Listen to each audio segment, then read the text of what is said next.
तत्सवितुर्वरेण्यं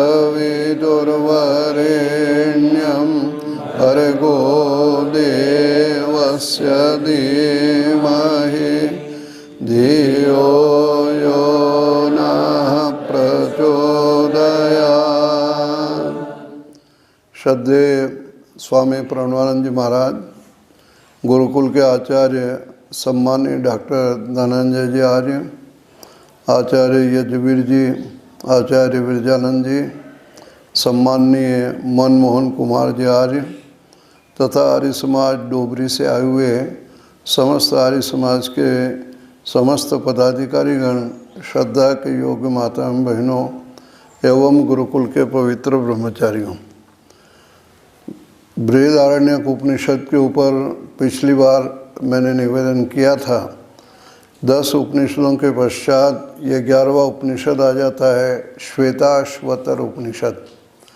श्वेताश्वतर उपनिषद इन 10 उपनिषदों की अपेक्षा यह अर्वाचीन प्रतीत होता है, क्योंकि प्राचीन जो हमारे अपने ग्रंथ हैं उसमें प्रारंभ में या तो अथ शब्द से उस ग्रंथ का प्रारंभ होता है या ओम शब्द से उसका प्रारंभ होता है।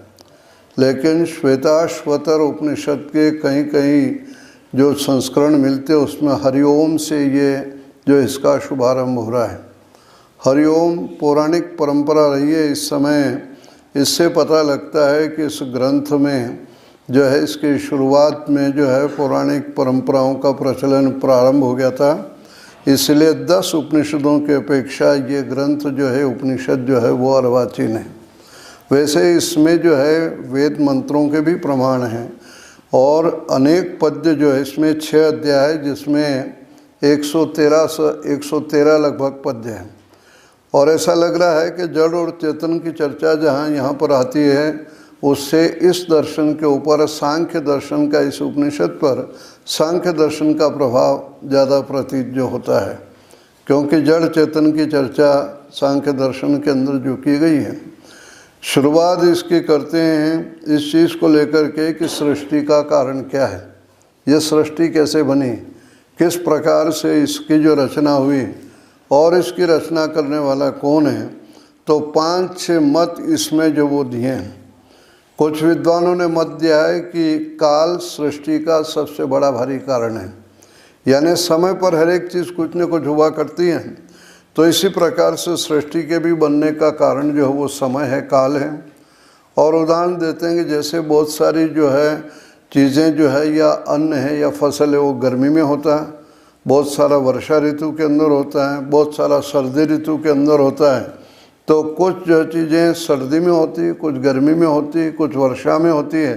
तो ये सर्दी गर्मी वर्षा जो है उस अन्न का जो है वह जो है कारण है, यानी काल जो है ये जैसे पदार्थों का कारण है उसी प्रकार से सृष्टि का भी जो कारण है वो कोई काल रहा है, समय रहा जिससे अपने आप बन गई है, इसका कोई बनाने वाला नहीं है। ये एक विचारधारा वहाँ लोगों ने जो वो प्रस्तुत की है। उसके अलावा एक चीज़ और वहाँ पर रखी है कि भाई काल कारण नहीं, दूसरा मत जो दिया उसने कहा है कि सृष्टि का जो कारण है वो स्वभाव है। प्रत्येक पदार्थ का अपना एक स्वभाव होता है, तो सृष्टि के भी बनने का क्या है, स्वभाव है। जिस प्रकार से अग्नि का स्वभाव क्या है, गर्म है, और पानी का स्वभाव क्या है, शीतल है। पानी को आप गर्म भी कर लोगे लेकिन फिर धीरे धीरे जो है वापस अपने स्वभाव में शीतलता उसमें आ जाती है। ठीक इसी प्रकार से संसार में प्रत्येक पदार्थ का, जड़ पदार्थ का अपना अपना स्वभाव है। तो सृष्टि के भी बनने का स्वभाव, इसके बनाने वाले की किसी की आवश्यकता नहीं है। तो स्वभाव एक कारण उसने वहाँ पर जो दिया है। एक चीज़ और वहाँ पर दी है जिसको नियति कहा जाता है। हम लोग के अंदर जो इस बात को कहते हैं कि भाई तुम्हें सुख कैसे मिला, तुम्हारे पास इतना दुख कैसे आ रहा है, तुम काम करते हो लेकिन सफलता नहीं मिलती, कोई थोड़ा सा करता है उसको सफलता प्राप्त हो जाती है। तो वो कहता है कि मेरे भाग्य में ऐसा ही लिखा है।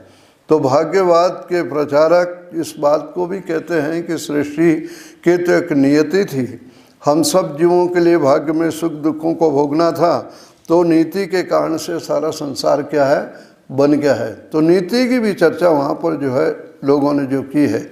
और जो भाग्य में लिख दिया उसको कौन मिटा सकता है, यह वैदिक मान्यता तो नहीं है, क्योंकि भाग्य जिसको अपन कहते हैं वो कल का हमारा किया हुआ कर्म है। कर्म का फल ही जिसको हम क्या कहते हैं, प्रारब्ध कहते हैं। कर्म की 3 जो कैटेगरी बताई, एक क्रियमाण कर्म है, जिस कर्म को इस समय हम लोग कर रहे हैं वो कौन सा कर्म है, क्रियमाण कर्म है।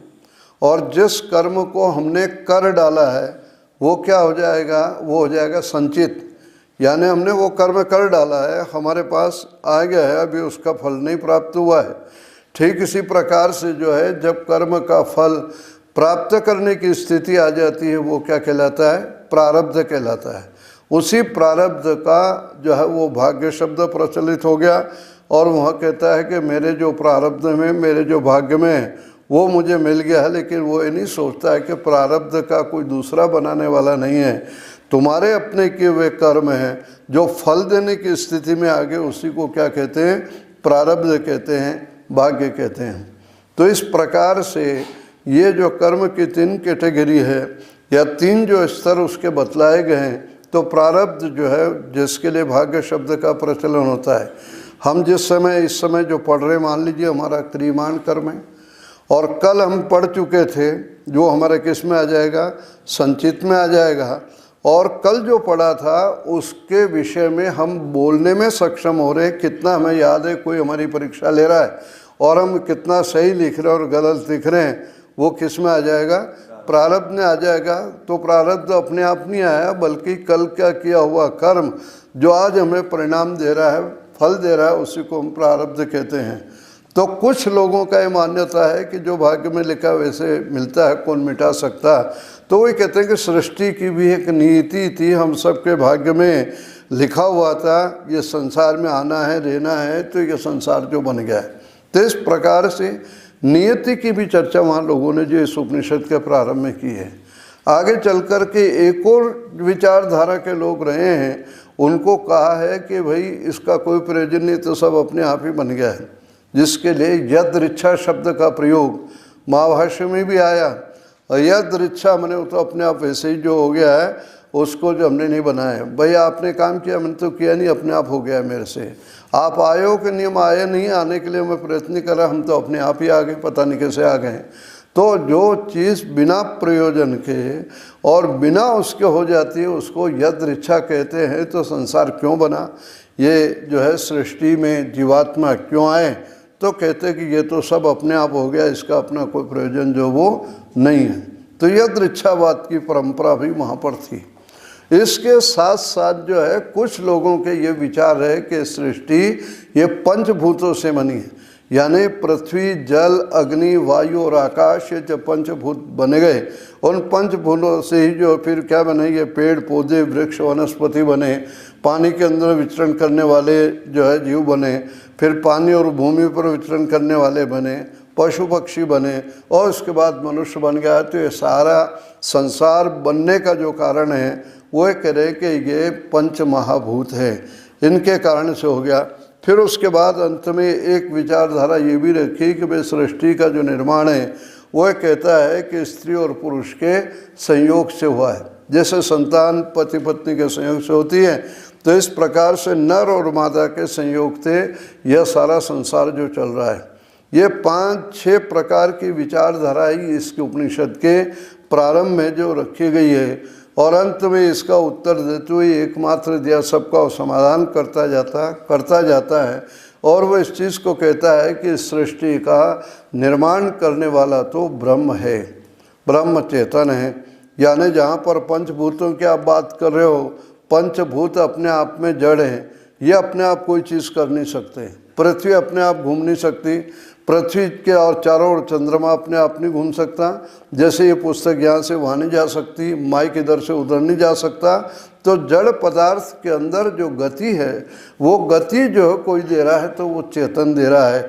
बिना चेतन के कोई भी चीज़ अपने आप बनती नहीं है। इस चीज़ को कह रहा है। पानी में यदि जो है शीतलता का स्वभाव है, या अग्नि में जो उष्णता का स्वभाव है, सूर्य में प्रकाश देने का जो स्वभाव है, वो अपने को दिखलाई दे रहा है, लेकिन उन सब चीज़ों का देने वाला कौन है?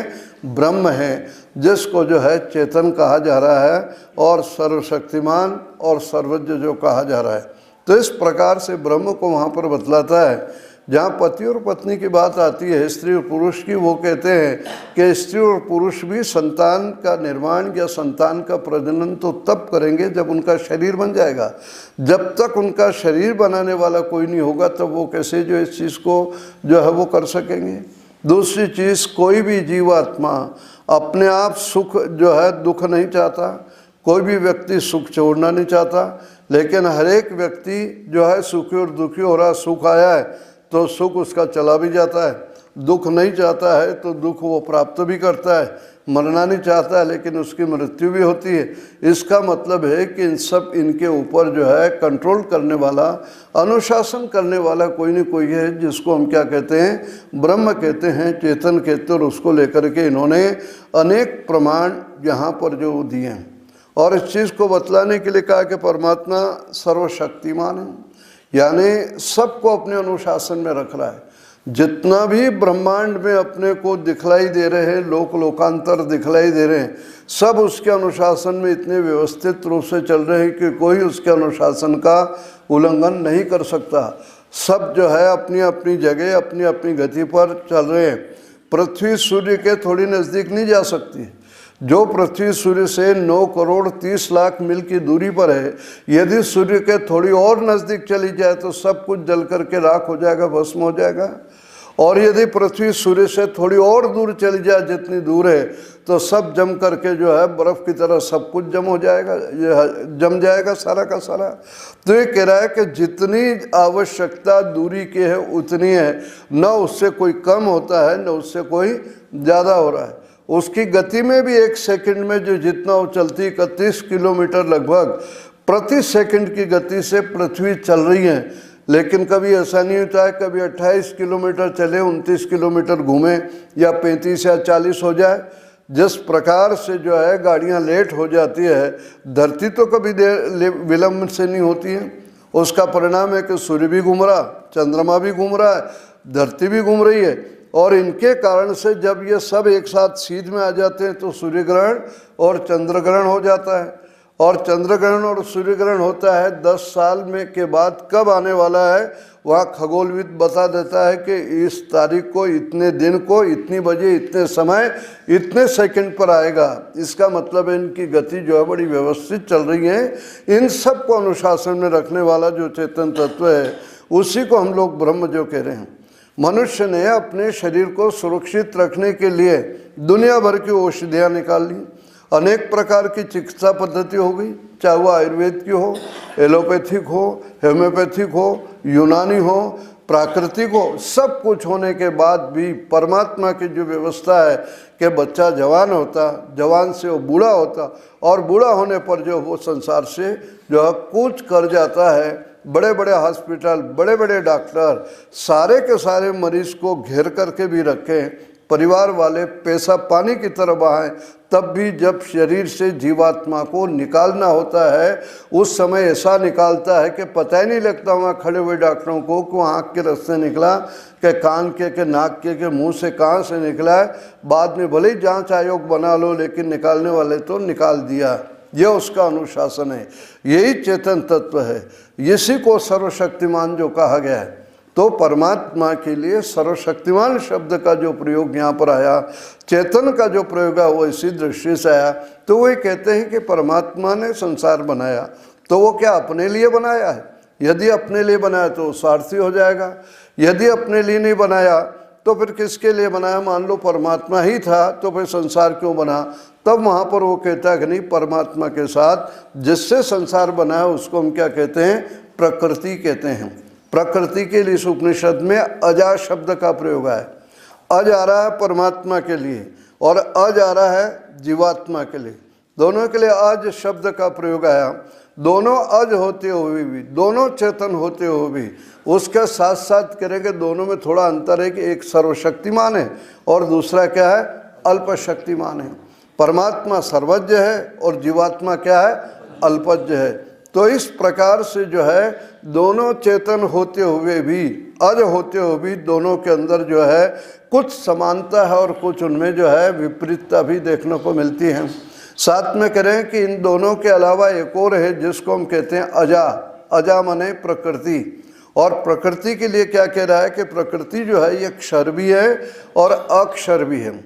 क्षर तो जब प्रकृति से सृष्टि बन जाती है तब उसको क्षर कह दिया है, क्योंकि सृष्टि में पदार्थ बनते बिगड़ते होते रहते हैं, नष्ट भी होते हैं, तैयार भी होते हैं, इसलिए उसको जो क्षर कहा गया है।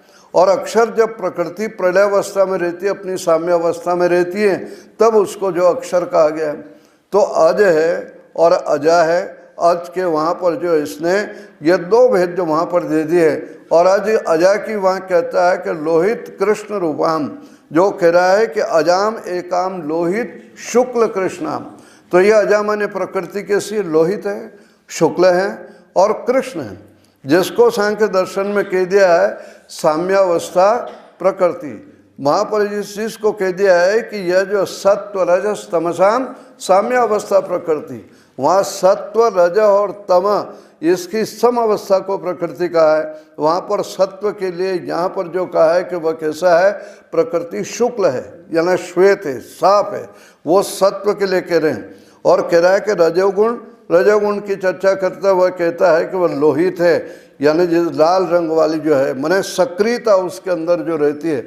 रजोगुण जिस समय होता है व्यक्ति बहुत सक्रिय हो जाता है, तो उसके लिए कह रहा है कि वह जो है लोहित है। और तमोगुण के लिए जो है तमस की जहाँ चर्चा की वहाँ पर कह दिया कि कृष्ण है, काला है, जैसे अंधकार होता है। तो इस प्रकार से उसने कहा है कि यह प्रकृति जो है लोहित है, शुक्ल है, कृष्ण है। वहाँ सत्व रज और तमह उसने कह दिया। और इस उपनिषद में इस बात को कहा गया है, इस चीज़ को कहा है कि एक तो भोक्ता है, दूसरा जो है भोग्य है, और तीसरा कौन है, प्रेरिता है। भोक्ता, भोग्य और प्रेरिता। भोक्ता माने जीवात्मा, जिसको जो है कर्मों का फल जो है व्यक्ति जीवात्मा क्या करता है, भोगता है। जीवात्मा कर्म करता है शुभ और अशुभ, और उसका फल सुख और दुख के रूप में जो भोगता है। इसलिए वहाँ पर जो कहते हैं कि आत्मेन्द्रिय मनोयुक्तम भोक्तेत्याहुर मनीषिणा, जो उपनिषदकारों ने जिस बात को कहा है कि आत्मा, इंद्रिय और मन, इससे जीवात्मा क्या करता है, फलों को भोगता है, इससे जीवात्मा को भोक्ता कहा गया है। भाई भोक्ता कहा गया है तो किसका भोग करता है वो, इसलिए कह दिया है कि वह जिसका भोग करता है उसको भोग्य कहते हैं। और भोग्य क्या है, प्रकृति है, यानी प्राकृतिक पदार्थों का जीवात्मा भोग कर रहा है, सांसारिक पदार्थों का जीवात्मा भोग कर रहा है। तो जिसको हम जड़ कहेंगे, तो बिना भोक्ता के भोग्य का कोई उपयोग नहीं। और भोग्य रहेगा और भोक्ता नहीं होगा तो उसका हम क्या करेंगे, परमात्मा तो नहीं भोग कर सकता है। इसलिए उसने यदि सृष्टि बनाई है प्रकृति से, तो उस प्रकृति से सृष्टि बनी, सृष्टि में जीवन जीने का, कर्म करने का, और उनके सुख दुख आदि जो है फलों को भोगने वाला कोई ना कोई चाहिए। इसलिए कह रहा है कि जीवात्मा का भी होना जरूरी है, और प्रकृति से बना हुआ संसार भी होना चाहिए। तो भाई इसकी व्यवस्था करने वाला तो कोई ना कोई चाहिए कि कौन जो है भोक्ता के लिए भोग्य तैयार कर रहा है, या भोग्य किस भोक्ता के लिए बने वो होना चाहिए।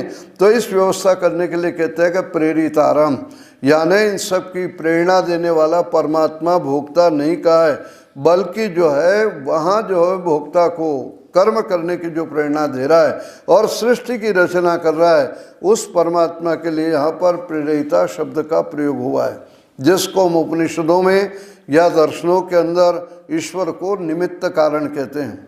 यहाँ जिसको प्रेरिता कह रहा है वहाँ पर जो क्या कहा गया है, निमित्त कारण कहा गया है। और जिसको हम भोग्य कह रहे हैं उसको क्या कहा, वहाँ पर उपादान कारण कहा है। और साधारण जो कारण है उसके लिए भोक्ता शब्द मने जीवात्मा के लिए जो प्रयोग हुआ है। तो बिना निमित्त के, बिना बनाने वाले के कोई भी चीज़ अपने आप बनती नहीं है। तो इस सृष्टि के अंदर जो है प्रकृति से ये सूर्य बना है, चंद्र बना है, मंगल है, बुध है, ये सारे नदी नाले पर्वत, ये सब कुछ जो बने उसका बनाने वाला कौन है, परमेश्वर है। इसलिए उस परमेश्वर के बिना कोई चीज़ बनती नहीं है।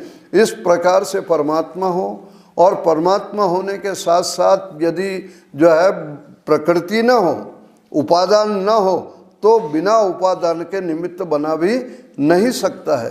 तो कह रहा है कि जितना महत्व निमित्त का है उतना ही महत्व किसका है, उपादान का है। कुम्हार होगा और साथ में मिट्टी नहीं होगी तो घड़ा कैसे बनाएगा, वो घड़ा बन ही नहीं सकता है।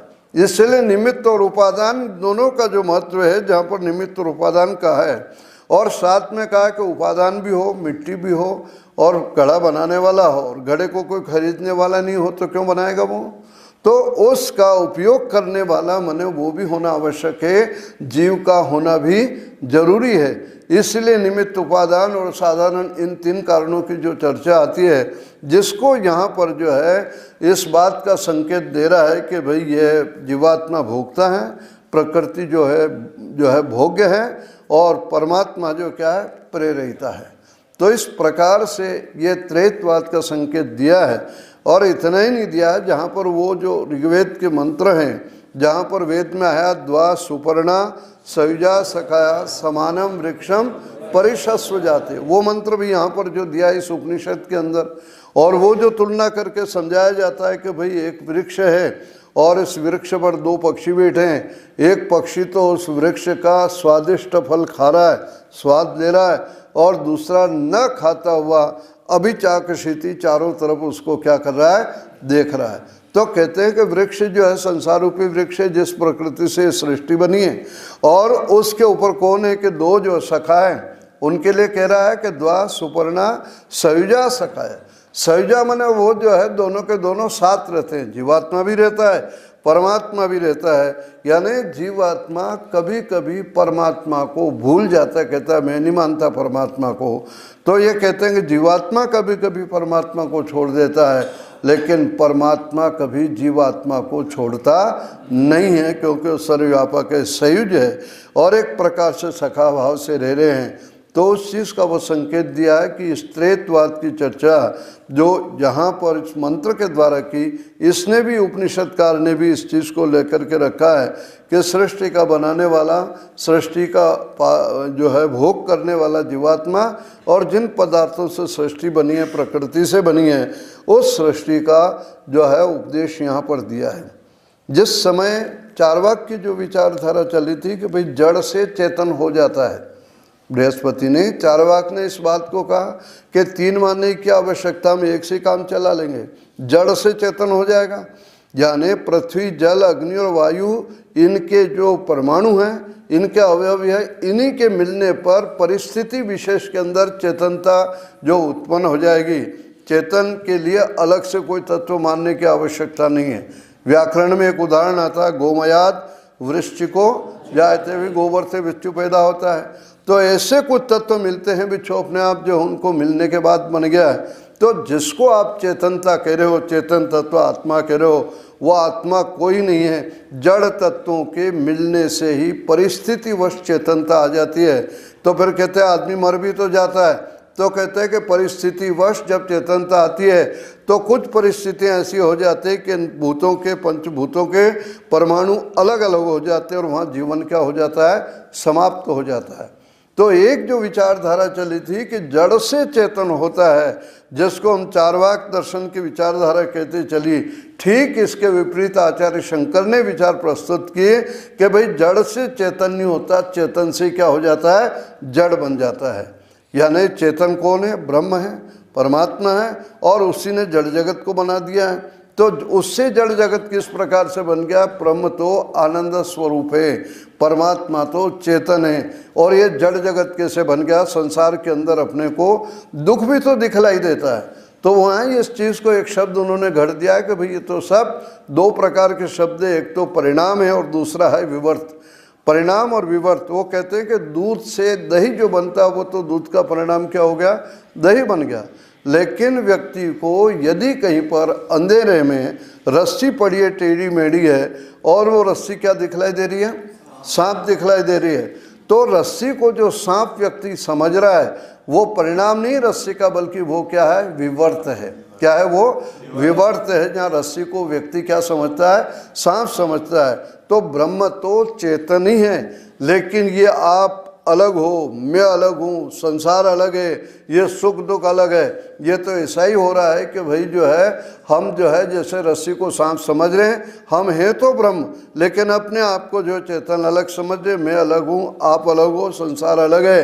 ये सारा का सारा तो कहता है कि तो विवर्त के कारण से हो रहा है। तो ब्रह्म जो चेतन है, आनंद स्वरूप है, वो आनंद स्वरूप किसके कारण से इस प्रकार से दिखलाई दे रहा है? तो वहाँ एक शब्द और गढ़ दिया कि माया के कारण से। किसके कारण से? माया के कारण से। भाई माया क्या है? तो माया के कहते हैं कि उसके दो काम हैं। एक तो क्या काम है? आवरण, और दूसरा क्या है? विक्षेप। आवरण क्या करता है? माया का जो एक काम है, जिस प्रकार से कोई जादूगर जादू दिखला रहा है और उसने हाथ में जो है मिट्टी ली है, और मिट्टी को जैसे ही मुट्ठी बंद करता है और उसके बाद वो क्या करता है? मिट्टी की जगह पैसा हो जाता है, मिट्टी की जगह कबूतर हो जाता है, मिट्टी की जगह चिड़िया हो जाती है। तो वहाँ जो है उसने जो है जिस प्रकार से जादूगर ने जो है मिट्टी को ढक लिया, आवरण कर लिया, और उसकी जगह उसने मिट्टी की जगह क्या बना दिया? पक्षी बना दिया, पैसा बना दिया, और कुछ बना दिया, वो हो गया विक्षेप। ठीक इसी प्रकार से ब्रह्म भी क्या कर रहा है? इस माया के कारण से, माया का क्या काम है? आवरण और विक्षेप। वो ब्रह्म को ढकती है, और ढकने के पश्चात ये सब हम अलग अलग दिखलाई देते हैं। पेड़ है, पौधे हैं, वृक्ष है, वनस्पति है, ये सारा का सारा संसार जो दिखलाई दे रहा है, ये माया के कारण से दिखलाई दे रहा है। तो माया को उसने अविद्या कह करके संबोधित किया है। वेदांत में अनेक जगह अपने भाष्य में विद्या का भी बड़ा विस्तार से उन्होंने लिखा है। तो मैं आपसे निवेदन कर रहा था कि माया जो अविद्या के लिए आता है, जब उनसे पूछा जाता है कि भाई माया सत्य या असत है, यदि उसको सत्य कह दोगे तो क्या हो जाएगा? एक ब्रह्म हो गई, दूसरी क्या हो गई? माया। दो चीज हो गई, अद्वैत कहाँ रहेगा आपका? और यदि आप उसको असत कहते हो तो फिर प्रतीत कैसे हो रही है? तो वहां पर एक वाक्य और गढ़ दिया उन्होंने कि सत असद्भ्याम अनिर्वचनीयम। न तो माया सत्य है, न वो असत है, लेकिन सत होगी तो दो हो जाएगा, और असत होगी तो फिर वो कैसे जो है चेतन को जड़ में प्रतीत कराएगी? तो दोनों से बचने के लिए उसने एक शब्द वहां पर क्या गढ़ दिया? अनिर्वचनीयम। भाई हम इसकी कोई व्याख्या नहीं कर सकते। वैदिक सिद्धांत, वैदिक मान्यता इस बात को कहती है कि कितना आश्चर्य है कि आप घंटों माया पर बोलते रहते और फिर कहते हो कि माया का हम निर्वचन नहीं कर सकते हैं। इससे बड़ा उपवास जो हो और क्या हो सकता है? तो वेदों के अंदर 5 स्थान पर माया है, लेकिन वह प्रज्ञा शब्द के अर्थ में आया। ध्यान दीजिएगा, यहाँ जो इस उपनिषद में माया शब्द का प्रयोग किया वो स्पष्ट कहता है कि मायाम तु प्रकृतिम विद्या। मायाम किसको कहते हैं? प्रकृति को कह रहे हैं। बने बिना प्रकृति के परमात्मा सृष्टि की रचना नहीं कर सकता। और मायाविनम शिवम, माने मायावी किसको कहेंगे? हम शिव को कहेंगे, शंकर को कहेंगे। तो इस प्रकार से माया शब्द जो है इस उपनिषद में प्रकृति के लिए आया, और माया से काम लेने वाला जो वो कौन है? परमात्मा। उसके लिए परमात्मा शब्द का प्रयोग आया। यहाँ पर इसने इस बात को स्पष्ट कर दिया है कि माया जो है वो कोई अविद्या नहीं है, बल्कि माया जो है प्रकृति के लिए आ रहा है। तो इस प्रकार से माया के कारण से जो अलग अलग दिखलाई दे रहा है वो सब जो ठीक नहीं है। इसलिए उनका वाक्य आ जाता है ब्रह्म सत्यम जगत मिथ्या। जीवो ब्रह्मेव, जीव ही क्या है? ब्रह्म में, न अपरा कोई दूसरा जो वह नहीं है। तो जब पूछ लिया कि भाई हम अलग अलग तो दिखलाई दे रहे हैं, क्यों हो रहा है? तो शब्द भी कमाल के उन्होंने गढ़े। वो क्या कहता है कि भाई सत्ता 3 प्रकार की होती है। कितने प्रकार की होती है? 3 प्रकार की होती है। एक सत्ता होती है पारमार्थिक, जो यथार्थ में, पारमार्थिक सत्ता मने यथार्थ में तो ब्रह्म ही ब्रह्म है, ब्रह्म के अलावा कुछ नहीं है। दूसरा उसने कह दिया है कि भाई ब्रह्म ही है तो फिर ये सारा क्या है संसार? तो कहता है कि एक दूसरी सत्ता होती प्रातिभाषिक, यानी है तो नहीं लेकिन वो हमको आभास कराती है। प्रातिभाषिक सत्ता उसके लिए प्रयोग करते हैं।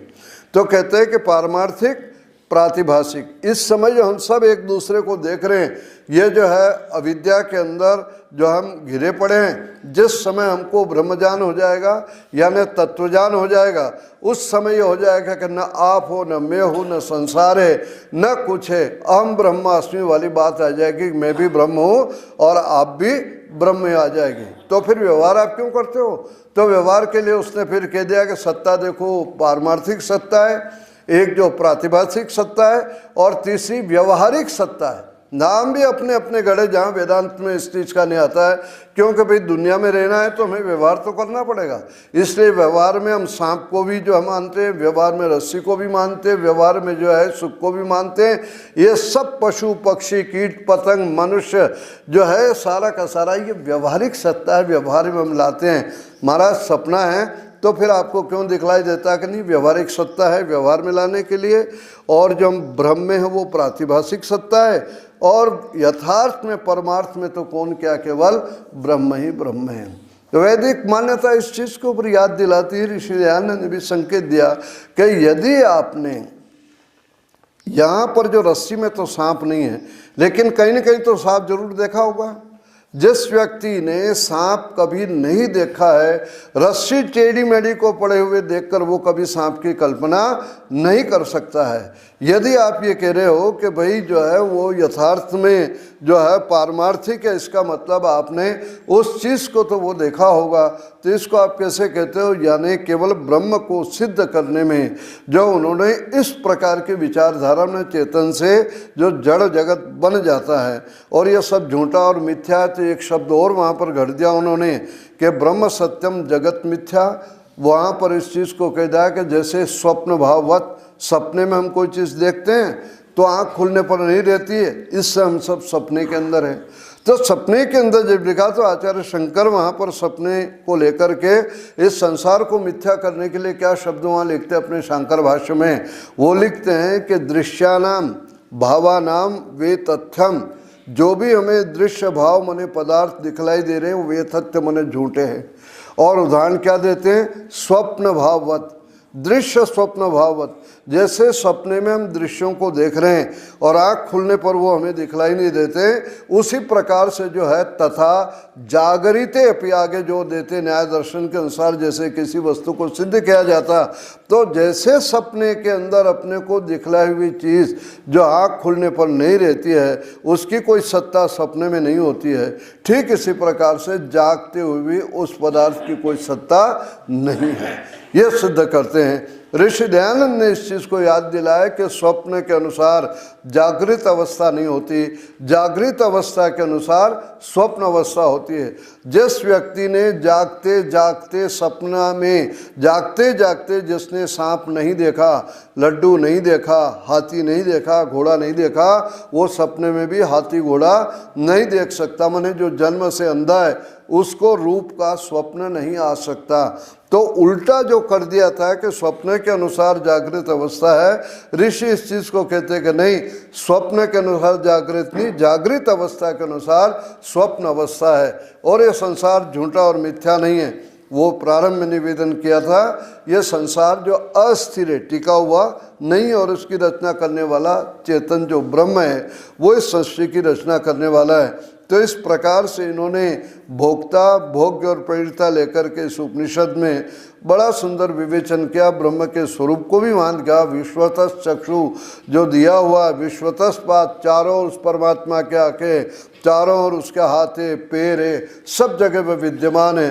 तो इस प्रकार से परमात्मा सर्वव्यापक है, उसकी सर्वव्यापकता का भी इसमें कई मंत्र वहाँ पर दिए हुए हैं, और इस चीज़ को बताया कि परमात्मा जो है वहाँ पर शरीरधारी नहीं है, लेकिन सबके शरीरों में रहता हो अभी एक प्रकार से जो है वो अशरीरी बना हुआ है, जो अनेकों बार आ गया। इसलिए जो उपनिषदों में आता है बार बार, अपाणिपादो जवनो गृहीता पश्यत्य चक्षु सशृणोत्य कर्ण, वह परमात्मा बिना आँखों के देखता है, बिना कानों के सुनता है, बिना हाथों के काम करता है, और बिना पैरों के वो चलता रहता है। इस प्रकार से वो परमात्मा सर्वत्र विद्यमान है।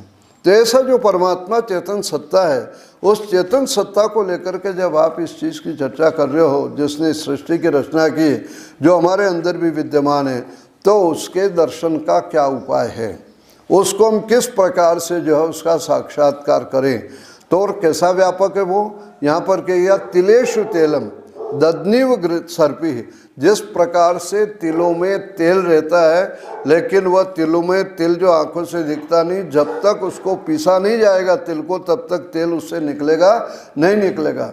दही में भी घी है, लेकिन मथेंगे नहीं तब तक वो घी प्रकट नहीं होता। ठीक इसी प्रकार से संसार के प्रत्येक पदार्थ के अंदर परमात्मा है। जैसे वहाँ और देता वो कि समिधा के अंदर अग्नि है, लेकिन वो अग्नि कब प्रकट होगी? अरणि मंथन के द्वारा होगी। तो परमात्मा भी सब जगह हमारे अंदर है, वो प्रकट कब होगा? तो कहते हैं कि उसको जो है वहाँ पर आपको आत्म मंथन करना पड़ेगा। तो वो अरणि क्या बोल रहा है वहाँ पर? शरीर एक नीचे और की समिधा है और प्रणव मने ओंकार का जाप ऊपर है, और जब उसके रगड़ाई मंथन करोगे तो परमात्मा को जो है वो साक्षात्कार कर सकोगे, परमात्मा को जो हम प्रकट कर सकेंगे। और उसके उपाय और उससे बतलाएं तो उपाय के अंदर क्या दे रहा है कि पहला उपाय सत्येन, सत्य है, दूसरा दिया तपसा, तप है, और प्राणायामेन करके उसने जो दिया है। अब आप देखिए कि सत्य का प्रयोग किया, यानी व्यक्ति के जीवन के व्यवहार में सत्य बोलना, सत्य जानना और सत्य का आचरण करना। केवल हम जान ही जान जाए और बोलते नहीं हैं तो फिर वो सत्य जीवन के अंदर नहीं आए, और बोल भी रहे हैं, जान भी रहे हैं और व्यवहार में नहीं आए, तब तक परमात्मा को तो हम प्राप्त नहीं कर सकते हैं। वहाँ तक तो हम नहीं पहुँच सकते, साधना तक नहीं पहुँच सकते हैं। जहाँ योग दर्शन के अंदर अहिंसा, सत्य, अस्तेय, ब्रह्मचर्य, अपरिग्रह, ये 5 यम बतलाए, उन 5 यमों में से यहाँ इसने सत्य लिया है कि सत्य हमारे व्यवहार के अंदर हो। जब तक आचरण के अंदर सत्य नहीं आएगा तब तक परमात्मा का दर्शन या साक्षात्कार नहीं होगा। या उल्टा कह दूँ तो ईश्वर का साक्षात्कार जिस व्यक्ति ने कर लिया है उसके जीवन में कभी भी असत्य नहीं होता। झूठ बोलने वाला भगवान का जो है भक्त या उसका दर्शन करने वाला नहीं है, और जिसने दर्शन कर लिया वो कभी झूठ बोलता नहीं है। जो लोग अपने आप को कहते हैं कि मैंने भगवान के दर्शन कर लिए, मेरी समाधि लग गई है, मेरे को साक्षात्कार हो गया, और व्यवहार में यदि उनका असत्य दिखलाई दे रहा है, झूठ दिखलाई दे रहा है, तो वो जीवन के अंदर जो है वो अपने आप को धोखे में, दूसरे को भी धोखे में डाल रहे हो। ऋषि दयानंद की समाधि लगी, वो उन्होंने तो कहा नहीं, लेकिन व्यवहार आप देख लो, ऋषि दयानंद ने सत्य को कभी भी नहीं छोड़ा। उसके लिए बड़ा से बड़ा संघर्ष आ गया जीवन के अंदर। वो चाहे काशी के पंडितों ने शंकर का अवतार घोषित करने वाली बात कही हो, मैडम कामाने अलकाट ने कहा कि पूरा यूरोप आपका शिष्य बन जाएगा, वहाँ पर उदयपुर नरेश ने उदयपुर राज्य को एक प्रकार से सेवा में समर्पित कर दिया एकलिंग की गद्दी को लेकर, वो सब कुछ प्रलोभन दिया, लेकिन दयानंद ने सत्य से एक कदम भी इधर उधर नहीं किया, सत्य से विचलित नहीं हुए।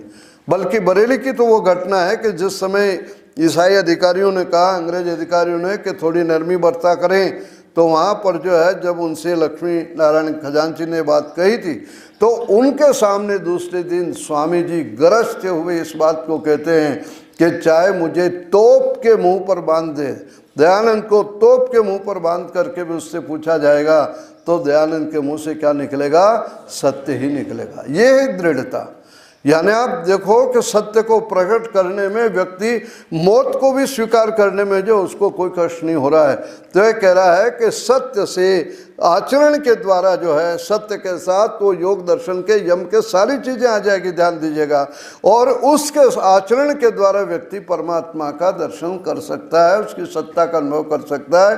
परमात्मा जो है देखने की वस्तु नहीं है, आचरण की वस्तु है। इस चीज़ को कहा गया अनुभव की वस्तु है। इसलिए ऋषि इस चीज़ को याद दिलाते परमात्मा, क्योंकि सर्वव्यापक है वो परमात्मा, सर्वत्र सर्वदा सर्वत्र उपलब्ध है, हर जगह परमात्मा उपलब्ध है। लेकिन वो कहाँ मिलेगा? किंतु निर्दोष अंतःकरण में प्रकाशित होता है। जिसके अंतःकरण में कूड़ा करकट भरा पड़ा है, ईर्ष्या का, द्वेष का, झूठ का, अहंकार का, वहाँ परमात्मा की सत्ता का अनुभव नहीं होता है। तो सत्य ने एक शब्द दिया, दूसरा वहाँ दिया तप दिया है। और तप वही जो है, आप देखोगे नियम के अंदर कितने नियम हैं? 5 हैं। शौच, संतोष, तपः, स्वाध्याय और ईश्वर प्रणिधान। वहाँ 5 दिए है। उपनिषदकार के लिए एक दे रहा है तप। जो हमारे जीवन के अंदर यदि तप नहीं है, अनुकूलता और प्रतिकूलता को सहन करने की शक्ति नहीं है, मान और अपमान से हम प्रभावित हो रहे हैं, तो ईश्वर को प्राप्त नहीं कर सकते हैं। ईश्वर का दर्शन करने वाला मान और अपमान से बिल्कुल ही परे होता है, जिसको ऋषि दयानंद ने स्वमंतव्य मंतव्य प्रकाश में श्लोक दिया है, निंदन्तु नीति निपुणा यदि वास्तुवन्तु। तो ये जो चीज़ दी, चाहे लोग निंदा करें या उसकी प्रशंसा करें, वो उससे कभी प्रभावित जो नहीं होता है। और स्वामी जी की वो घटना आपने पढ़ी है कि पूना के अंदर जो है गोविंद महादेव रानाडे हाथी पर बैठ के उनका जुलूस निकाल रहे हैं, और दूसरी तरफ जो है उनके जो है आलोचक जो उनसे असंतुष्ट है, उन्होंने गधे पर एक व्यक्ति को बिठाया, नकली दयानंद बनाया, काला मुंह किया, जूते की माला पहनाई और गोबर और कीचड़ फेंक रहे हैं। ये दोनों स्थिति थी। एक व्यक्ति ऐसा था जिसने दोनों को जब देखा कि एक तरफ हाथी पर जुलूस निकल रहा है, लोग जो है सम्मान कर रहे हैं, महाराष्ट्र का एक प्रतिष्ठित व्यक्ति जो उस समय जो है हाई कोर्ट के जज रहे हैं, तो इस प्रकार से गोविंद महादेव रानाडे वो उस जुलूस के अंदर स्वामी जी के स्वागत में लगे हुए हैं, और दूसरी तरफ कुछ मन चले जो गधे पर उसको बिठा करके कोई कीचड़ फेंक रहा है, कोई जूते की माला पहना रहा है, कोई दयानंद हाय हाय के नारे लगा रहा है। और जब वह व्यक्ति आकर के ऋषि दयानंद से शिकायत करता है कि स्वामी जी लोग ऐसा ऐसा कर रहे हैं, तो स्वामी जी को सोचा तो उसने था कि स्वामी जी दुख प्रकट करेंगे कि बड़े नालायक लोग हैं, लेकिन स्वामी जी ने मुस्कुराते हुए क्या कह दिया, भाई नकली दयानंद का तो यही हाल होना चाहिए। यानी वो न सम्मान से सुखी हो रहे हैं, न अपमान से वो दुखी हो रहे हैं। तो दोनों चीज के अंदर जब व्यक्ति अनुकूलता हो, प्रतिकूलता हो, मान हो, अपमान हो, सुख और दुख हो, जिसमें अपना संतुलन रखता है उसी को क्या कहते हैं, तप कहते हैं। और यदि आचरण के अंदर तप है तो परमात्मा को प्राप्त करेगा। साथ में प्राणायाम के बारे में यहाँ पर लिखा है, और प्राणायाम करता हुआ परमेश्वर के जो है ध्यान में उसका मन लग जाएगा, और जब चौथा ध्यान की स्थिति आ जाएगी तो योगी ईश्वर के साक्षात करने में सफल होगा। कर्मों के बारे में भी यहाँ एक संकेत दे दिया है कि बंधनों से मुक्त होगा। आप देखिए, जैसे जैसे हमारे अच्छे कर्म होते हैं वैसे वैसे हमारे बंधन ढीले होते हैं, और जितना जितना व्यक्ति कर्म गड़बड़ करता है उतने उतने बंधन उसके जकड़ लिए जाते हैं। जो आदमी गड़बड़ नहीं करता सब जगह घूम रहा है, और यदि किसी ने चोरी कर ली, डाका डाल दिया, हत्या कर दी, तो यदि वो पकड़ा नहीं गया तो पुलिस स्टेशन के सामने से जाने में उसकी हिम्मत नहीं होगी, बचने का यत्न करेगा वो, और एक साधारण व्यक्ति उसमें से जा रहा है। और मान लीजिए कभी वो पकड़ा गया, तो पकड़ने के पश्चात उसको जब जेल में डाल देते हैं, तो वो जेल में जो पूरी दुनिया में घूम सकता था, उसके घूमने का दायरा कितना हो गया, जेल हो गया है। और उसमें भी अपराधियों में बहुत कोई खूंखार होता है, बड़ा भारी अपराधी होता है, बहुत हत्याएं की है, तो उस व्यक्ति के हाथों में भी बेड़ियाँ, पैरों में भी बेड़ियाँ, और उसको एक काल कोठरी जैसी स्थिति में डाल देते हैं। उसके घूमने का सर्कल बहुत सीमित हो जाता है। जब ठीक कर रहा था उसका घूमने का सब जगह था, अपराध किया है तो जेल की 4 दीवारें हो गई, और बहुत बड़ा अपराधी रहा तो वो काल कोठरी के अंदर बेड़ियों से जकड़ लिया जाता है। यदि इस प्रकार से व्यक्ति यदि अशुभ कर्म करता है, बुरा कर्म करता है, तो धीरे धीरे धीरे परमात्मा बंधन में डालता है, उसको जकड़ लेता है। यानी दूसरे के जीवन में बाधा यदि कोई व्यक्ति डाल रहा है तो परमात्मा उसके बंधन को वो ज़्यादा जो है जकड़ देता है। और यदि दूसरे के जीवन में सहयोगी बनता है, बाधा नहीं डाल रहा है, तो उसके बंधन उसके धीरे धीरे क्या हो जाते हैं, जो है वो कमज़ोर होते चले जाते हैं, बंधन से मुक्त हो जाता है। ये आपके यम और नियम ही क्या है, बंधनों से मुक्त होने के तो साधन बतलाए। जो आदमी ज़्यादा झूठ बोलता है उस पर कोई भरोसा करेगा, जो ज़्यादा चोरी करेगा कोई पैसे का हिसाब किताब उसको देगा, वो नहीं देगा उसको। और जो ईमानदार है वो उसको पैसा दे देंगे, भाई ठीक है हिसाब किताब ले लेंगे, ये सही बोल रहा है। तो ईमानदारी पर हमारा सर्कल ज़्यादा रहता है। बेईमानी व्यक्ति करता, दूसरे में बाधा डालता, वहाँ पर सर्कल उसका क्या हो जाता है, सिकुड़ जाता है। मैं कई वर्ष पुरानी बात हो गई, अब तो सर्विस से भी लगट गया। मैं ये कुछ समय के लिए 2-4 महीने के लिए आर्य समाज का हमारा वहाँ विद्यालय चलता है, उसमें मुझे पढ़ाना पड़ा, क्योंकि अध्यापक उस समय कोई था नहीं। एक 6ठी क्लास का जो बच्चा था, 10-11 साल का होगा, वो इतना शैतान था कि जैसे ही मैं बोर्ड पर कुछ लिखने जाऊं तो मेरा मुंह दीवार की तरफ वहाँ लिख रहा हूँ, तब तक वो अपनी जगह से उठे और 2-4 बच्चों के सिर पर फटाफट मारता है। और जब मैं सामने देखता हूँ तो वो अपनी जगह बैठा हुआ मिलता। लड़के शिकायत करते थे कि इसने मेरे सिर पर मारा, इसने मेरे सिर पर मारा। वो कहता जी मैंने तो मारा ही नहीं, मैं तो यहाँ बैठा हूँ। जब ये बात 1 दिन हो गई, 2 दिन हो गई, मैंने जो है स्टाफ में चर्चा की, तो सभी टीचर ने कहा हमारी क्लास में ऐसे परेशान करता, हमें परेशान करता, हमें भी करता है। खैर उसकी माँ को बुलाया, उसको बताया क्योंकि वहाँ जो है दंड देने के पहले उनसे पूछना पड़ता है, महानगरों में सिस्टम है। उसने कहा आपको जो सजा देना हो दो। मैं इस बच्चे से बहुत परेशान हूँ।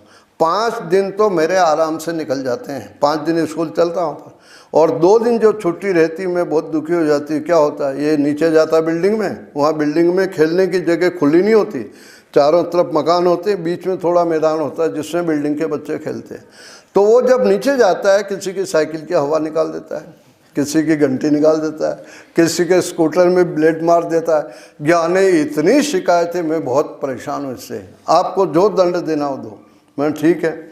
जब दूसरे दिन जब बच्चा आया हो तो क्लास में मैंने क्या किया है कि उसका जो स्टूल था, टेबल थी, जो 2-2 बच्चे एक साथ बैठते हैं, पार्टनर जो रहते हैं, मैंने उसका स्टूल अलग कर लिया, टेबल थोड़ी अलग कर दी, और अलग करने के बाद चौक ली और चारों तरफ एक राउंड मार दिया। सब लड़के देख रहे हैं, वो भी देख रहा है। जब मैंने मार दी उसके बाद कहा कि पंडित जी ये क्या किया आपने? तो मैंने कहा इस चीज़ को कि तेरे लिए लक्ष्मण रेखा खींची है, तेरे लिए लक्ष्मण रेखा खींची। क्यों खींची है? अब यदि तू इस लक्ष्मण रेखा को पार करके बाहर गया और किसी ने भी लड़के ने यह बोल दिया, पीटने वाली बात नहीं की मैंने, किसी भी लड़के ने बोल दिया है कि इससे बाहर गया तो आज तेरा स्विमिंग बंद। वहाँ छोटे बच्चों को तैरने के लिए स्कूल की तरफ से ले जाते हैं, 2 घंटे के लिए स्विमिंग होता उनका। तो रे नीचे जाना बंद, कैंटीन में खाना नहीं खाएगा तो हमारे साथ स्टाफ के साथ बैठ के खाएगा। बहुत सारी बातें उससे कही। वो लड़का घबरा गया कि स्विमिंग नहीं जाएंगे, बच्चों को तैरने मजा आता है। जब वो उसके बाद में बच्चों को पढ़ाया, 40 मिनट का जो पीरियड होता था, और वो चुपचाप बैठा रहा। जब पढ़ा लिया, पूरी पीरियड होने लगा पूरा, तो मैंने पूछा कि भैया नकुल इसमें से निकला है? नकुल उसका नाम था। तो इसमें से आज निकला, इसने लक्ष्मण रेखा पार की, किसी के मारी उसने सिर पर? सब बोले जी किसी के नहीं मारी है। आज ये बिल्कुल नहीं उठा है। उस बच्चे ने मुझे जो पूछा उस चीज़ को मैं बता रहा हूँ। उसने कहा कि आपने मेरे लिए लक्ष्मण रेखा क्यों खींची? इन 40 के तो लिए नहीं खींची। तब मैंने उनसे कहा था कि ये 40 किसी की पढ़ाई में रुकावट नहीं डालते हैं, तुम रुकावट डालते हो, इसलिए तुम्हारे लिए लक्ष्मण रेखा को खींचना पड़ा। यही स्थिति है परमात्मा की, जो दूसरे जीवों के कार्यों में रुकावट डालते हैं, बाधा डालते हैं, परमात्मा वहाँ बंधन जकड़ देता है, और जो नहीं डालते हैं वहाँ उसके लिए बंधन की आवश्यकता नहीं पड़ती है। और यही स्थिति है कि जब परमात्मा देखता है अहिंसा का, सत्य का, अस्तेय का, ब्रह्मचर्य का, अपरिग्रह का पालन कर रहा और अपने आचरण से दूसरे जीवों के मार्ग में रुकावट नहीं डाल रहा, उस समय बंधन से वो क्या कर देता है? मुक्त कर देता है। और बंधनों से मुक्त होने को ही मोक्ष कहा गया है। मोक्ष कोई ऐसा नहीं कि ऊपर जा कर के बैठ जाकर और हलवा पूड़ी खाएगा, मौज मस्ती करेगा। ये तो है सांप्रदायिक लोगों को हो सकते हैं। अपने यहाँ जो मुक्ति और मोक्ष है वो तो बंधनों से मुक्त होने को कहा गया है। किन बंधनों से मुक्त हो जाए? तो इस चीज़ को कह रहा है कि परमात्मा जो है वह जो है व्यक्ति जब अपना आचरण ऐसा कर लेगा तो वो इन बंधनों से मुक्त हो जाएगा और निश्चित रूप से जो ब्रह्म का साक्षात्कार कर लेगा। तो इस प्रकार से इस चीज़ को उन्होंने लिखा। अंत में एक बात और कह दी कि दुखों का अंत कब होगा। उपनिषद का समापन करता हुआ इस बात को कह रहा है कि दुखों का अंत कब होगा। बड़ा सुंदर यहाँ पर उसने दिया कि जिस दिन व्यक्ति चमड़े की तरह, जैसे चमड़े को लपेटते हैं, कपड़े को समझ लो, कपड़े को लपेटते हैं, जैसे जिस दिन व्यक्ति चमड़े की तरह आकाश को लपेट लेगा उस दिन दुखस्य अंतो भविष्यति यदा चर्मद आकाशम। जिस प्रकार से चर्म के समान व्यक्ति आकाश को लेप में वेष्ट यशंति मानवा, मनुष्य जिस समय जो है आकाश को चमड़े के समान लपेट लेगा, तदा कहता है कि तदा देवम अविद्याय, परमात्मा को बिना जाने दुखस्य अंतो भविष्यति, तब दुख का अंत होगा। यानी परमात्मा को जाने बिना दुखों का अंत हो नहीं सकता है। जो यजुर्वेद के मंत्र में कहा वेदाहम एतम पुरुषम महांतम आदित्य वर्णम तमसः पुरस्तात् तमेव विदित्वा अति मृत्युमैति, बिना उसको जाने मृत्यु को पार नहीं हो सकता। और आगे सावधान कर दिया, नान्यः पंथा विद्यते अनाय, दूसरा कोई तुम्हारे सामने रास्ता नहीं है। वही उपनिषदकार कह रहा है कि जब तक आप जो है परमात्मा को नहीं जानोगे तब तक दुखों का अंत नहीं हो सकता है। यदि दुखों से बचना चाहते हो, छूटना चाहते हो, तो ईश्वर की उपासना, उसको जानना, उसका ध्यान करना और अपने कर्मों का ताना बाना ठीक प्रकार से जब तक नहीं बुनोगे तब तक आप ईश्वर को जान नहीं सकोगे। तो इस प्रकार से अनेक जो है संकेत यहाँ पर इस उपनिषद ने दिए हैं, जहाँ पर इस चीज़ को बतलाया किसी वेद से संबंधित न होता हो भी इसमें जो है अंधविश्वास और पाखंड की बात नहीं, आचरण से जुड़ा हुआ। इसलिए इस 11वें उपनिषद का भी अपने यहाँ पर पठन पाठन का सुनने सुनाने की परंपरा है। मैंने आपको शुरू दिन बताया था कि उपनिषद अलग से ग्रंथ नहीं है। वेद की व्याख्या जहाँ शाखाओं में की गई, ब्राह्मण ग्रंथों में की गई, आरण्यक ग्रंथों के अंदर जब वेद के विषयों को स्पष्ट करने का प्रयत्न किया है, वेद के शाखा, वेदों के ब्राह्मण, वेदों के आरण्यक, उन्हीं आरण्यक और ब्राह्मण ग्रंथों का जहाँ पर आध्यात्मिक विषयों का चिंतन आया है, यानी हम परमात्मा को कैसे प्राप्त करें, परमात्मा का स्वरूप क्या है, हमारे अपने जीवन का लक्ष्य क्या है, ये सारी की सारी बातें जहाँ पर इन ग्रंथों में आई है, उन्हीं ग्रंथों का नाम जो हो क्या रखा गया, उपनिषद जो रखा गया है। वैसे यजुर्वेद का काण्ड शाखा का 40वां अध्याय ईशोपनिषद है, पूरा का पूरा ये वेद का ही एक अध्याय है। जो लोग इस बात को जो है गलत फैलाते हैं कि वेद में अपरा विद्या है, अपरा नहीं, वेद में परा विद्या भी है। इसलिए ऋषि दयानंद जो है ऋग्वेदादि भाष्य भूमिका में लिखते हैं विज्ञान का अर्थ करते हुए कि वेदों में परा भी है और अपरा भी है। और परा की व्याख्या करते हुए ऋषि इस बात को कहते हैं कि ब्रह्म को जानना, परा विद्या, ब्रह्म को जानना और उसके आज्ञा का पालन करना। तो ब्रह्म के स्वरूप का वर्णन तो वेदों के अंदर विद्यमान है। अब ईशावास्यम इदम सर्वम से और ब्रह्म का स्वरूप क्या हो सकता है? तो कोई चैलेंज नहीं कर सकता है कि भाई जो है वेदों में परा विद्या का वर्णन नहीं है। और यह वेद का अंतिम अध्याय होने से इसका दूसरा नाम क्या पड़ गया? वेदांत। तो वेदांत कोई अलग से नहीं बल्कि ये वेद का अंतिम अध्याय, इसलिए इसका नाम वेदांत पड़ गया। तो परा विद्या भी है और अपरा भी है। अपरा की व्याख्या फिर ऋषि इस बात को लिखते हैं कि ब्रह्म से लेकर तृण पर्यंत पदार्थों को जानना और उनका यथा योग्य उपयोग करना। अपरा विद्या का मतलब कि ब्रह्म से लेकर तृण पदार्थ, तृण पर्यंत यानी स्थूल से सूक्ष्म पर्यंत सभी पदार्थों की जानकारी करना, इन जड़ पदार्थों के भी, और साथ में इनका यथोचित उपयोग करना। पानी की पूजा से तात्पर्य है कि पानी को सिंचाई में लगा देना, स्नान में उसका उपयोग करना, और जहाँ जहाँ पर जो है सूखा है वहाँ तक पहुँचाना है, पानी की पूजा है। पानी की पूजा है नहीं हो कि गंगा के ऊपर से निकल रहे तो उसमें पैसा डाल रहे हो कि हम पानी की पूजा कर रहे हैं, गंगा की पूजा कर रहे हैं, ये नहीं। इसलिए यथा योग्य उसको जो लिखा है कि यथा योग्य उसका उपयोग करना। तो इस प्रकार से वेदों से, वेद की शाखाओं से, वेद के ब्राह्मण ग्रंथों से इन ग्रंथों का है। तो ईशोपनिषद यजुर्वेद का 40वां अध्याय है। और यजुर्वेद से जुड़ा हुआ जो है बृहदारण्यक उपनिषद है, यानी शतपथ ब्राह्मण के अंतिम जो 6 अध्याय हैं वो कौन सा उपनिषद है? बृहदारण्यक उपनिषद है। और उसी प्रकार से यजुर्वेद की जो कठ संहिता है उससे कठ उपनिषद है, यानी वेद से जुड़ा हुआ तैतरीय संहिता से जुड़ा हुआ तैतरीय उपनिषद यजुर्वेद से जुड़े हुए हैं। और कुछ विद्वान जो अर्वाचीन ये ग्रंथ है हमारा श्वेता, ये कहते हैं कि इसमें यजुर्वेद के ज़्यादा प्रमाण यजुर्वेद से जुड़ा हुआ। ऋग्वेद का ब्राह्मण है ऐत्रेय ब्राह्मण, और ऐत्रेय ब्राह्मण का क्या है? ऐत्रेय आरण्यक। और ऐत्रेय आरण्यक का आध्यात्मिक प्रकरण जो हो क्या है? ऐत्रेय उपनिषद है। तो ऐत्रेय उपनिषद ऋग्वेद से जुड़ी हुई है।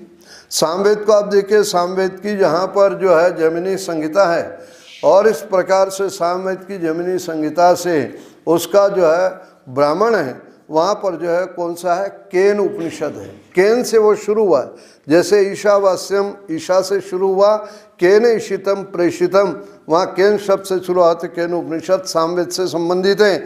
और उसी सामवेद का जो ब्राह्मण है, छंद ब्राह्मण जो आया गया, छांदोग्य ब्राह्मण, तो उसका उपनिषद कौन सा हो गया?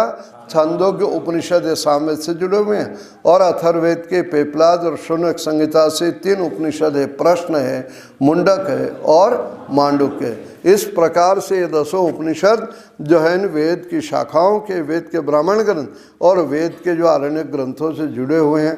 तो इन उपनिषदों में आध्यात्मिक विवेचन का अत्युत्तम विवेचन किया गया, जो इन थोड़े से दिनों के अंदर जितना मेरा अपना अध्ययन है उतना आपको बतलाने का प्रयास किया। आप सब ने बड़े धैर्य और शांति से सुना। आचार्य धनंजय ने यह अवसर प्रदान किया, इसके लिए ये और आप सब और श्रद्धेय स्वामी जी महाराज सभी धन्यवाद और बधाई के पात्र हैं। मनमोहन जी ने आज बड़ी कृपा की, इनको भी बहुत बहुत धन्यवाद है। ओम शम। ओम यतो यतः समीहसे ततो नो अभयं कुरु शं नः कुरु प्रजाभ्यो अभयं न पशुभ्यः। इस चर्चा के पुरोधा वैदिक विद्वान आदरणीय डॉक्टर सोमदेव जी शास्त्री, इसके संयोजक आयोजक गुरुकुल पौंधा के मान्य आचार्य प्रियवर श्री आचार्य धनंजय जी, प्रिय चंद्रभूषण जी, और इसी सभा में समुपस्थित इस गुरुकुल के व्याकरण उपाध्याय मान्य आचार्य यज्वीर जी, और मेरे साथ दिल्ली से पधारे पंडित वीरजान जी दैवकर्णी, और हमारे यहीं स्थानीय आर्य समाज के लेखक विद्वान आदरणीय श्री मनमोहन जी आर्य। और सबसे बड़ी प्रसन्नता की बात है कि इस सत्संग में, इस कथा वार्ता में हमारे डोभरी आर्य समाज के समस्त अधिकारी एवं सदस्य यहाँ पर उपस्थित हुए हैं। इसके साथ साथ समस्त पवित्र ब्रह्मचारियों, देखिए, हम वैदिक वाङ्मय को जब पढ़ना आरंभ करते हैं तो उसमें सबसे पहले समझने के लिए हमारे लिए आता है कि अथातो धर्म जिज्ञासा, क्योंकि वैदिक वाङ्मय को, सिद्धांत को जानने के लिए दर्शनों का स्थान सबसे पहले है। और उन दर्शनों में भी जो आध्यात्मिक जो स्थल हैं, या हमारे और अन्य ब्राह्मण ग्रंथों आदि में भी जो आध्यात्मिक स्थल हैं, वेदों में जो इस प्रकार का, उसका सारभूत करके उपनिषदों में, जैसा कि मान्य आचार्य जी कह रहे थे, तो पहला सूत्र है मीमांसा का, अथातो धर्म जिज्ञासा। आप वेद दर्शन पढ़ने के लिए प्रवृत्त होते हैं तो सबसे पहले मीमांसा पढ़ना चाहिए। क्यों पढ़ना चाहिए? मीमांसा शब्द का अर्थ यही है कि ऊहापोह पूर्वक किसी चीज़ को अच्छी प्रकार जानना, समझना और आगे बढ़ना। धर्म का मतलब क्या है? कर्तव्य, परायणता। यद्यपि वो दर्शन कर्म कांड का दर्शन है, और इस कर्म कांड से भी हम क्या है, हम अपना कर्तव्य समझते हैं कि हमें किस प्रकार है। जैसे जिस पवित्र भावना से यजमान आहुति देता है कि दन्ना ममा कह करके यजमान, तो वो उसी प्रकार का आचरण समाज में भी करेगा, समाज में इस प्रकार से अपना प्रदर्शन करेगा और अपने व्यवहार में उतारेगा, तो समाज भी धार्मिक बनता चला जाएगा। हमारी वैदिक प्रवृत्तियाँ स्वार्थमयी नहीं हैं, अपितु त्यागमयी भावनाओं से ओतप्रोत हमारी वैदिक मान्यताएं हैं। और जब इस प्रकार से व्यक्ति तैयार हो जाता है, त्याग की भावना को लेकर के, समर्पण की भावना को लेकर के, पूरा धर्म कर्म को समझ लेता, तब कहता कि अथातो ब्रह्म जिज्ञासा। अर्थात ब्रह्म की जानकारी व्यक्ति को कब मिलेगी? जब वो धर्म को जानेगा। उधर महाभारत कहता है कि यस्तु क्रियावान स विद्वान। विद्वान कौन है? योगी कौन है? तपस्वी कौन? जो क्रियाशील है, जो अपने आचरण में, व्यवहार में हर चीज़ को उतारता है। तो खैर, मैं इस चर्चा को लंबा न करते हुए इतनी बात अवश्य कहूँगा कि प्रिय ब्रह्मचारियों, आदरणीय आचार्य सोमदेव जी ने, मैंने तो 2 व्याख्यान सुने हैं। एक व्याख्यान मैंने मोबाइल पर सुना था, 3 व्याख्यान मैंने आपके अभी तक सुने हैं इस चर्चा में। और तीनों व्याख्यानों में मुझे जो अनुभूति हुई वो इस बात की हुई कि हम किसी भी चीज़ को यदि समझना चाहते तो पहले हम स्वयं उस चीज़ को पढ़ें। समझ में आए या न आए वो बात अलग है, परंतु पढ़ने में प्रमाद और आलस्य न करें। जो बड़े ब्रह्मचारी हैं, मैं इनके लिए ये बात कहूँगा कि जिन्होंने भी उपनिषद कोई भी पहले पढ़ी होगी और उसी पढ़े हुए उपनिषद की चर्चा यहाँ पर आचार्य श्री के मुख से सुनी है इस समय, तो उनको बड़े सहज भाव से वो बात समझ में आई होगी। और जिन्होंने नहीं पढ़ा, बिल्कुल भी उपनिषद को छुआ नहीं, हाथ में लिया नहीं, उनके लिए ज़रूर कठिनाई थोड़ी हुई होगी। मैं जिन दिनों गुरुकुल झज्जर में पढ़ता था तो उन दिनों एक हमारे आर्य सन्यासी हुआ करते थे, हमारे अध्यापक होते थे स्वामी भागवतानंद जी। और वो कभी भी अखबार या पत्र पत्रिकाएँ या कहानी किस्सों की पुस्तक कभी नहीं पढ़ते थे। वो केवल या तो सीधा मूल पढ़ते थे वेद का, या कभी किसी मंत्र को देखना हुआ कि अर्थ क्या है इसका तो ऋषि भाष्य देखते थे, और उसके साथ साथ या फिर उपनिषद या इस प्रकार का जो वैदिक वाङ्मय था उसी को पढ़ते थे। कभी कहानी किस्सों की पुस्तक नहीं पढ़ी, कभी उन्होंने अखबार नहीं पढ़ा, कोई और पत्र पत्रिका में समय नष्ट नहीं करते थे। तो वो श्रद्धेय स्वामी जी ने एक दिन मेरे से कहा कि ब्रह्मचारी जी, आप व्याकरणाचार्य हो गए हैं, अब आप उपनिषदों को पढ़ डालो आरंभ से अंत तक। और 10 उपनिषद ऋषि ने प्रामाणिक लिखे, ईश, केन, कठ, प्रश्न, मुंडक, मांडुक्य, ऐतरेय, तैत्तिरीय, छांदोग्य और बृहदारण्यक। बाकी श्वेता श्वेतर ये तो ठीक है, बाद की कृति है, और ऋषि ने इस उपनिषद का नाम अपने ग्रंथों में पठन पाठन की परंपरा में नहीं दिया है। तो 10 उपनिषद तो आपको अवश्य पढ़ने ही चाहिए, और समझ में आए ना आए, पर ऐसा कुछ नहीं है कि जो समझ जिस व्यक्ति ने शास्त्री और आचार्य कर दिया तो उसके लिए उपनिषद की बहुत सरल, बहुत सौम्य भाषा है, चलती प्रवाहात्मक भाषा है, उसको बस आप थोड़ा ध्यान देंगे। तो एक तो मैं इस अवसर पर ये कहूँगा कि आज श्रद्धेय सोमदेव जी के इस व्याख्यान के साथ एक नया संकल्प लेकर के जाएंगे कि जैसे इस चौकी के ऊपर ये 3 पुस्तकें उपनिषद संदेश और एकादशोपनिषद और उपनिषद समुच्चय जैसे रखी हुई पुस्तकें हैं, ठीक इसी प्रकार से जहाँ आपका 6 फुट लंबा तख्त और 3 फुट चौड़ा तख्त आपके शयन के लिए है, उसमें से आधा तख्त आप अपनी पुस्तकों के लिए रखेंगे। जो पुस्तकों के बीच में बैठ करके चिंतन करता है, पुस्तकों के बीच में बैठ करके शयन करता है, पुस्तकों को चारों तरफ रखता है, तो हो नहीं सकता कि वो व्यक्ति कहीं न कहीं स्वाध्याय में कमजोरी लाए, अर्थात तो स्वाध्याय करेगा और उससे उसके जीवन की साधना सफल होगी। पुस्तकें बहुत सहायक होती हैं। पुस्तकों को आप देखेंगे, जब आपके पास पुस्तकें होंगी तो आपका हर तख्त आपका पुस्तकालय होना चाहिए, हर अलमारी का खाना आपका पुस्तकों से भरा हुआ होना चाहिए। आप इस प्रवृत्ति को बनाएंगे तो आप बहुत आगे निकल जाएंगे।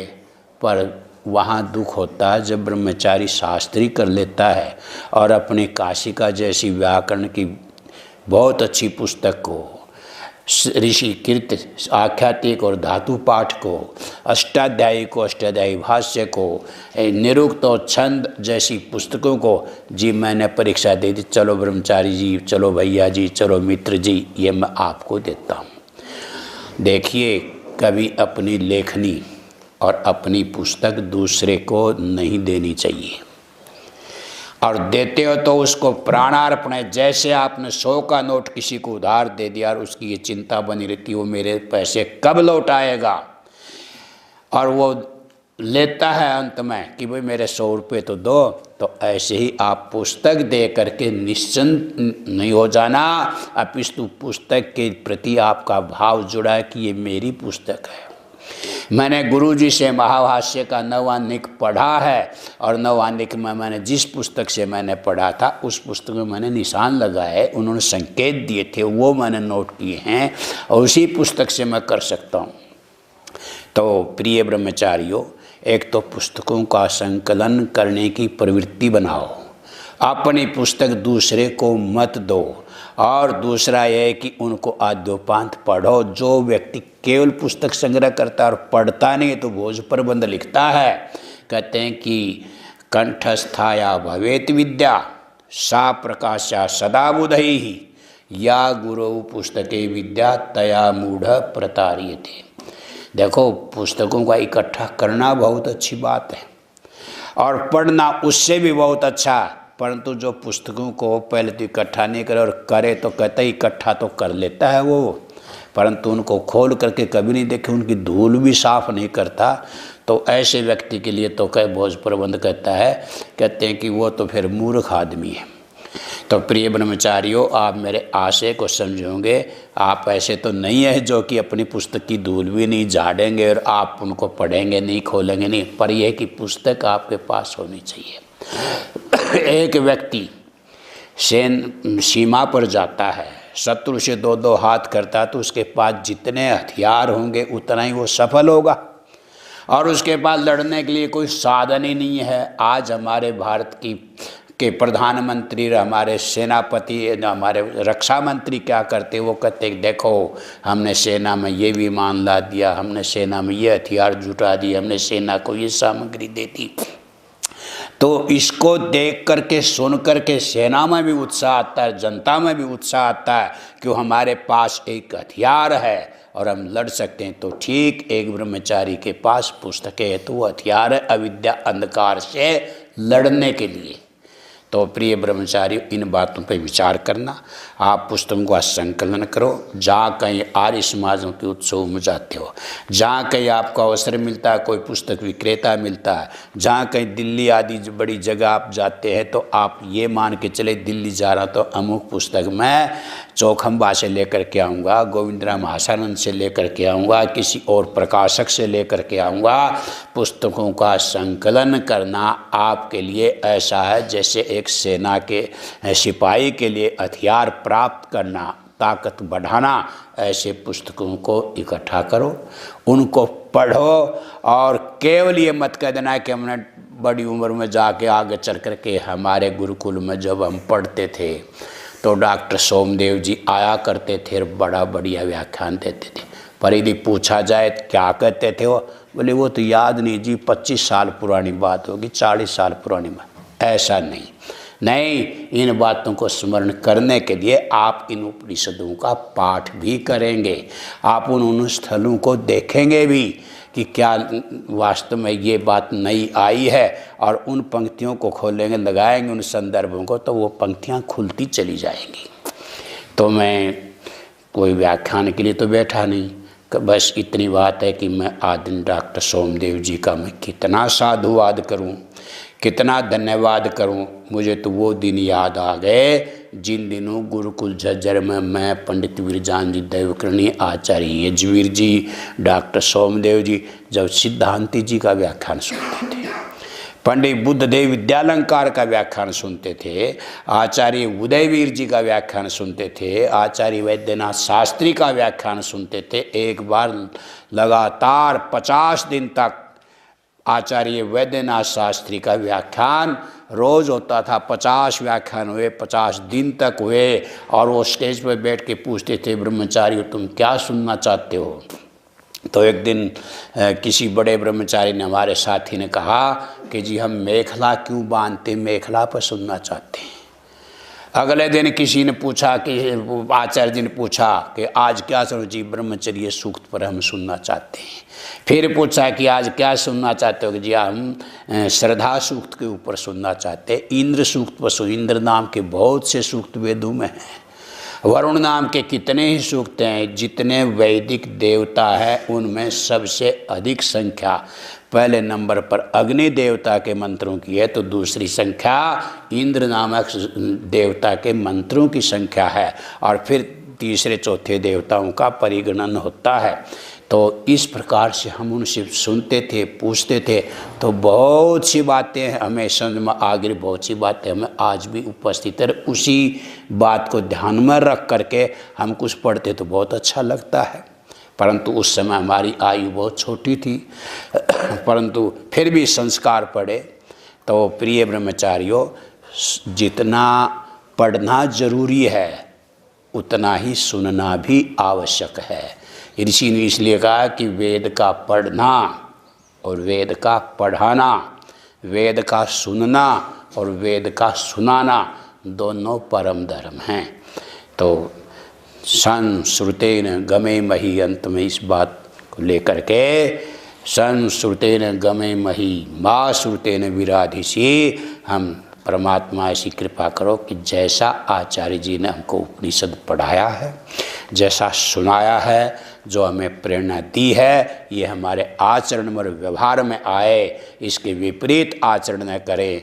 वह इन शब्दों के साथ आचार्य सोमदेव जी, जो आज आर्य समाज के गौरव हैं, ऐसे विद्वान का जो उपदेश है वो हमारे जीवन में हमारे लिए कल्याणकारी हो। वह इन शब्दों के साथ इनका हृदय से अभिनंदन करता हूँ इस पवित्र भूमि में।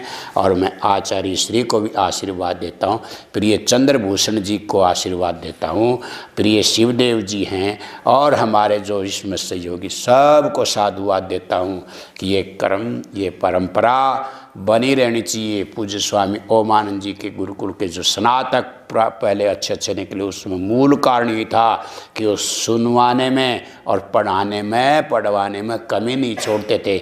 वही आचार्य धनंजय, आचार्य चंद्रभूषण जी का भी व्यवहार और स्वभाव है। किसी न किसी विद्वान को दिल्ली से ले आते हैं, बम्बई से ले आते हैं, कहीं और दूसरे स्थानों से ले आते हैं। बस ये क्रम जारी रहे। ओम शांति।